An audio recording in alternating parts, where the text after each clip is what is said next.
Ya, Tuhan itu maha terang, sehingga untuk melihat keberadaannya kita nggak butuh lampu lagi. Dia sudah jelas dengan dirinya sendiri. Tuhan tidak bersembunyi di dalam ruang tertentu. Tuhan betul-betul seperti matahari, bahkan lebih terang dari matahari. Artinya bisa dilihat. Yang jadi masalah adalah kenapa banyak manusia yang tidak mampu menyaksikan kenyataannya. Itu dikarenakan manusialah yang dibatasi oleh berbagai macam pembatas yang dia ciptakan sendiri. Pembatas-pembatasan inilah yang membuat manusia tidak mampu melihat, menyaksikan, ataupun mengalami Tuhan. Maka jika manusia ingin berjumpa dengan Tuhan, hancurkan semua pembatas ini. Yes.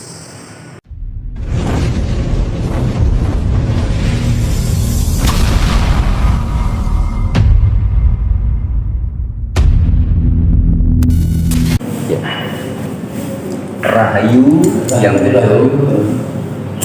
Salam. Satu hati. Satu hati, satu jiwa, satu spirit. Bagaimana kabarnya yang itu? Selalu baik. Selalu baik ya. Oke, yang kita mungkin tanpa mau basa-basi ya. Saya juga orang yang suka ceplas-ceplos tanpa tedeng aling-aling. Yang Wildo juga saya tahu. Saya kenal Yang Wildo sekitar tahun 2014-2015 dulu di Bali, 2015 ya. Dan sekarang kita bisa jumpa lagi di sini. Bagaimana yang tentang pemahaman yang perlu disampaikan kepada semua saudara-saudara kita yang ada di seluruh dunia dan khususnya di Indonesia ini terkait tentang agama ya. Ini kan penting banget karena pemahaman agama selama ini kan menjadi runyam nggak karu-karuan ya. Ya, sangat penting. Agama itu sangat penting sekali. Ya, orang seringkali menganggap agama dengan apa? Dengan anggapan yang hampir semua orang sama ya. Seolah-olah agama itu nggak perlu gitu kan? Iya. Ada yang merasa perlu, ada yang bilang tidak perlu. Karena banyak mereka yang tidak paham pengertian agama yang sebenarnya. Ya. Agama yang sebenarnya adalah merupakan tuntunan pertama, tuntunan awal yang diterima oleh anak manusia dari orang tuanya. Setiap orang tua pasti tidak ingin anak-anaknya celaka. Setiap orang tua pasti memberikan bimbingan awal pada anak-anaknya mulai bayi. Ya. Siapapun orang tuanya, ya. Jadi disinilah agama sebetulnya. Dia merupakan tuntunan awal. Nah, kalau kita mampu melihat agama sebagai tuntunan awal, maka semua manusia telah menerima agama itu. Semua manusia. Semua manusia, karena ketika manusia mendapatkan bimbingan awal, itulah agama. Jika manusia tidak pernah sama sekali mendapatkan bimbingan awal, maka dia tidak akan pernah menjadi manusia. Bahkan tidak akan pernah mampu berdiri tegak. Yang membuat dia mampu berdiri tegak karena orang tuanya. Yang membuat dia bisa berbahasa, berkata dan lain sebagainya adalah orang tuanya. Nggak peduli orang tuanya itu ateis atau tidak, beragama Islam atau bukan, apa yang menjadi keyakinan orang tuanya akan menjadi keyakinan anaknya. Itulah agama. Oleh karena itu, agama merupakan tuntunan awal yang diberikan orang tuanya kepada anak-anaknya. Sehingga yang disebut agama ini sangat terbatas dan terbungkus, disesuaikan dengan kapasitas dan kecerdasan anak-anak. Oh iya. Jadi agama ini memang sangat terbatas karena penerimanya anak-anak. Dia merupakan tuntunan awal. Nah, kemudian untuk level berikutnya yang setelah anak-anak ini dituntun agama, kemudian apa langkah berikutnya yang harus karena yang ditanamkan kepada anak-anak itu baru pengetahuan yang bersifat konsepsional. intelektual saja ya. Ya, konsepsional. Konsepsional. Bahkan itu sangat-sangat apa? Semuanya bisa disebut dogma, mitos. Dogma. Selama manusia belum bisa membuktikan kebenarannya, maka itu dogma. Ya, termasuk sampai saat ini pun orang belum bisa membuktikan kebenaran adanya Tuhan, itu juga masih dogma. Iya, iya. Jadi langkah selanjutnya adalah kita mencoba untuk membuktikan bahwa Tuhan itu ada. Tuhan itu bisa kita alami, bisa kita saksikan, bukan hanya kita mendengarkan namanya. Gitu. Nah, kalau kita mampu memahami keseluruhan, ini yang disebut dengan spiritualitas. Jadi agama menjadi sebuah tuntunan awal. Ya. Tapi kalau sudah memahami secara keseluruhan, baru itu yang disebut sebagai spiritualitas. Ya, tolong diperjelas yang. Spiritualitas adalah merupakan puncak. Ya. Puncak di mana kita mengetahui kebenaran apa adanya, ya. Dia mengenal alam, mengenal kenyataan apa adanya, bukan lagi berdasarkan tuntunan-tuntunan pengetahuan yang diperoleh oleh pikiran.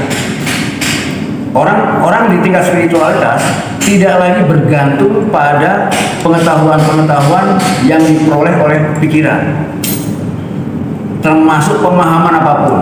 Pemahaman tentang Tuhan, pemahaman tentang diri kita, semua pemahaman ini harus dihancurkan. Ya, ya. Kita mencoba untuk memahami kenyataan apa adanya, bukan berdasarkan pikiran, pengetahuan, pemahaman yang semuanya kita peroleh lewat katanya lewat pengetahuan, lewat buku-buku yang kita baca. Iya betul ya. Iya betul ya yang. Jadi buku, kitab suci apapun itu kan cerita tentang. Itu kan baru pernyataan-pernyataan. Iya betul sih. Pernyataan-pernyataan saja. Ya. Harusnya kita mengalami kenyataan. Iya. Kenyataan yang penting. Kalau ada pernyataan yang mengatakan api itu panas, ya kita harus sampai menyentuh panasnya api. Iya betul sih. Jadi kalau orang bilang Tuhan maha baik, harus benar-benar mengalami ya yang. Mengalami Tuhan. Harus mengalami Tuhan. Tuhan bisa ditemui, bisa dijumpai. Nah, apa yang selama ini, coba gini, mohon bantuan penjabarannya yang. Apa yang selama ini menghalangi orang kebanyakan, terutama kaum agamawan atau orang yang masih bersifat konseptual itu, sehingga tidak menjumpai Tuhan? Apa ini penyebabnya? Mereka beranggapan dengan pikiran bisa berjumpa dengan Tuhan. Sama sekali pikiran tidak akan mampu menjumpai Tuhan. Ini bagus sekali. Ini kunci utama ya yang. Iya. Coba diulangi lagi ya. Sama sekali pikiran tidak bisa menjumpai Tuhan. Ya. Begitu pula ilmu filsafat, bukan ilmu yang bisa mengantarkan kita untuk bisa berjumpa dengan Tuhan. Iya. Filsafat hanya mampu merapikan cara berpikir kita, agar kita mampu berpikir secara sistematik, logis, dan ilmiah. Filsafat nggak bisa kita gunakan untuk menemui Tuhan. Yang bisa menemukan Tuhan, yang bisa mengantarkan kita menemui Tuhan, hanya kesadaran tertinggi kita. Kesadaran tertinggi kita, bukan pikiran, bukan filsafat, bukan ilmu pengetahuan sains, ya, bukan panca indera, tapi kesadaran tertinggi. Itulah yang dialami oleh Rasulullah, Nabi Muhammad, Yesus Kristus, Buddha itu ya yang. Iya. Kesadaran, tapi ingat, kesadaran bukan puncak. Kesadaran bukan puncak. Iya. Kesadaran itu hanya anak tangga. Iya. Dari mulai kesadaran terendah sampai tertinggi. Iya. Jadi kesadaran itu bukan puncak. Kesadaran itu bukan segalanya. Dia hanyalah tangga yang mengantarkan kita ke puncak yang sebenarnya, yang disebut dengan kenyataan. Kasunyatan itu ya. Kasunyatan. Dan kita mencoba untuk melihat kenyataan apa adanya. Tanpa memberi judge, tanpa memberi nilai, tanpa prasangka. Oh iya. Namun kenyataan itu tidak mudah dilihat, karena yang disebut kenyataan itu kekal. Sedangkan yang kamu lihat, yang mampu kita lihat, Itu fana. Berubah-ubah. Itu yang disebut fana ya, yang Ya. berubah-berubah ya. Yang berubah-ubah. Yang berubah-ubah ini yang disebut dengan kejadian. Kejadian. Ya, kalau dalam di Kristen ada kitab kejadian, apa maksudnya? Iya, iya, iya. Iya betul, itu kenyataannya apa? Itu peristiwa yang berubah-ubah tadi ya. Iya, kejadian.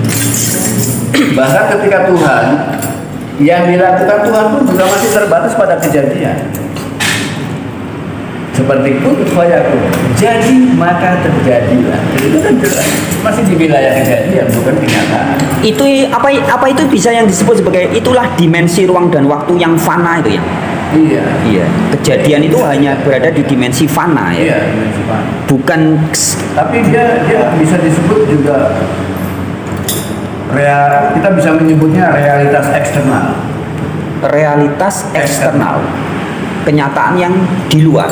Kenyataan yang di luar, kenyataan yang menampakkan diri. Oh, Tapi iya, iya. bukan kenyataan. Dan itu bukan kenyataan. Hanya Kenyataan. terpaksa kita menyebutnya seperti itu. Karena Tuhan seringkali Tuhan dalam kitab suci Quran misalnya mengatakan, kemanapun kamu melihat, yang kamu lihat adalah wajah. Oh yes, betul sekali. Wajah itu kan berarti yang bisa dilihat, Iya, iya, iya. yang nampak. Jadi dalam segala sesuatu sebenarnya God atau Tuhan atau Allah itu hadir begitu ya. Hadir, dia hadir dalam semua penampakan. Tapi yang nampak bukan Tuhan. Penampakannya saja. Iya, dia di balik penampakan itulah Tuhan ada. Oh iya, iya, iya. Kita jangan terjebak oleh penampakan. Di balik penampakan itulah Tuhan ada. Iya, betul, betul. Artinya Tuhan itu meliputi semuanya. Dia berada di semuanya. Tidak terpisah-pisah, tidak terpecah-pecah. Hanya kesadaran manusia dalam memahami Tuhan ada di dalam dirinya yang tidak ada. Iya ya, ini bagus yang. Saya jadi ingat kata-kata Yesus ini tertulis dalam kitab Injil juga. Yesus berkata bahwa dia mendoakan murid-muridnya supaya suatu saat pengikutnya itu bisa memiliki kesadaran bahwa Allah ada di dalam diri murid-muridnya dan mencapai sebuah kesempurnaan. Nanti kesadaran begini, Allah menjadi semua di dalam semua. Ini seperti yang tadi yang Wildo sampaikan, persis. Cuman narasinya, pilihan katanya beda. Tapi saya menangkap esensinya sama persis ya. Jadi Allah di dalam segala sesuatu, persis kata-kata Yesus. Ada Tuhan. Cuma kesadaran akan Tuhan ada di dalam belum ada. Karena saat itu manusia masih sadar sebagai egonya. Setiap manusia sadar sebagai pikiran. Sebagai pikiran. Padahal pikiran itu bukan diri sejati. Bukan, pikiran hanya Allah, sarana. Sarana yang bisa mengantarkan kita dari gelapnya tubuh ke terangnya intelektual. Keren ini. Coba ini penting diulang lagi ya. Jadi pikiran hanya sarana. Yang bisa mengantarkan kita dari gelapnya daging ya, ke terangnya intelektual. Tapi terangnya intelektual sama sekali tidak bisa mengantarkan kita kepada terangnya Tuhan. Terangnya intelektual tidak sama sekali tidak mampu mengantar kita ke terangnya Tuhan. Keterangnya Tuhan. Iya, keterangnya Tuhan. Karena hanya terangnya kesadaran itu yang bisa mengantarkan kita ke sana. Iya. Jadi kuncinya di kesadaran. Kesadaran ini consciousness ya, yang consciousness ya. Nah, tapi kesadaran ini bukan kenyataan. Karena dalam kesadaran masih ada perubahan. Kesadaran bukan kenyataan. Bukan kenyataan. Karena di dalam kesadaran masih ada perubahan, masih ada step. Mulai dari kesadaran terendah sampai tertinggi, ada step. Iya. Dan itu bukan kenyataan. Orang-orang Buddha seringkali menganggap puncak tertinggi kesadaran, bukan. Bahkan orang-orang Kejawen juga beranggapan kesadaran itu tertinggi. Seringkali mereka menganggap roso. Iya. Mereka sebut roso. Itu masih berubah-ubah roso. Masih yang namanya roso masih berubah-ubah. Ya. Roso itu ranahnya di mana ya? Artinya dia nggak jauh beda dengan pikiran. Oh iya. Apa yang aku pikirkan akan aku lakukan. Pikiran dan rasa itu terkait. Kalau pikiran itu ibaratnya dalam diri kita itu ada berbagai macam pikiran. Ada pikiran verbal, pikiran visual, pikiran sensual. Nah, rasa itu kan kepikirannya ke sensual. Iya. Ada sensasi rasa, ya betul. Tapi seringkali dipahami rasa itu puncak. Kalau sebagai metafor, rasa itu puncak. Sebagai metafor ya, sebagai metafora Ya, ya. rasa itu puncak. Artinya seperti kita metaforkan, selama ini orang baru tahu durian dari namanya, kan gitu ya. Iya. Kalau belum sampai ke tingkat rasanya, berarti kan belum puncak. Iya. Maka kalau sudah makan durian sampai dimakan sendiri dengan lidah dan mulutnya, merasa sudah mencapai puncak. Puncaknya ke sana.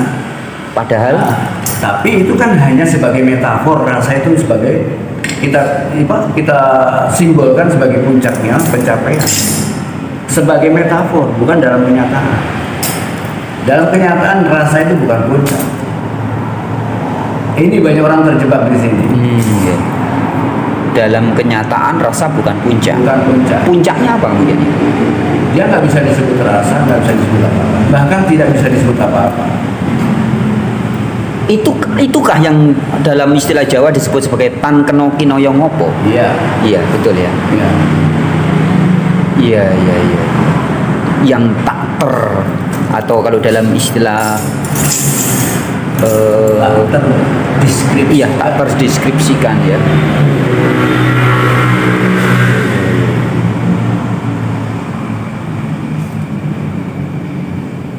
Oh iya betul. Jadi, ya betul, Iya, benar sekali. kayak Yesus. Ya, kita semua ini boleh dibilang wajahnya Tuhan, wujudnya Tuhan. Yes, wajahnya betul Tuhan. sekali. Maka kalau dia Cuma kekentalannya yang berbeda. berbeda-beda. Ya, mungkin kesadaran Tuhan yang ada di tiap-tiap manusia sedikit, bahkan sama sekali hilang. Hilangnya karena ego lebih banyak menguasai. Tuhan tidak akan berdiam bersama ego. Tuhan tidak akan berdiam bersama ego. Dan ke nafsu. Selama masih ada ego dalam diri kita, Tuhan tidak akan pernah di sana. Ya. Selama masih ada ego dalam diri kita, oh iya. Sedangkan banyak sekali konsep-konsep atau dogma-dogma yang disebut sebagai dogma-dogma agama itu hasil dari ego ya. Ya. Maka jadinya bisa dibilang Tuhan-tuhannya Tuhan konsep atau Tuhan hasil halusinasi aja ya. Iya, karena yang disebut manusia ini sebetulnya ilusi. Jadi, oh ya begini yang manusia itu sebenarnya substansinya apa ya? Dia sama sekali tidak punya substansi. Tidak punya substansi. Dia hanya sebuah ciptaan. Iya. Ciptaan dari kecerdasan intelektual kita. Karena diri kita yang sebenarnya, makanya kenapa Tuhan kok menganjurkan untuk memberitahukan pada kita, memerintahkan pada kita untuk mencarilah dirimu yang sebenarnya. Karena Tuhan hanya ada di dalam diri kita yang sebenarnya. Tuhan hanya ada di dalam diri kita yang sebenarnya. Harus digarisbawahi, diri kita yang sebenarnya. Sedangkan ego ini bukan diri kita yang sebenarnya. Bahkan yang mengaku sebagai manusia itu bukan diri kita yang sebenarnya. Pikiran kita bukan diri kita yang sebenarnya. Kepala kita, tangan kita, jasad kita bukan diri kita yang sebenarnya. Kalau tangan, daging itu bagian dari kenyataan. Tapi yang namanya pikiran itu menghasilkan konsep itu nggak ada. Oh iya. Kalau tangan, dagingnya ada. Kenyataannya ada wujud materinya ya. Iya, ada materinya. Materi itu kekal. Kekal meskipun bentuk-bentuknya bisa berubah-ubah ya. Iya.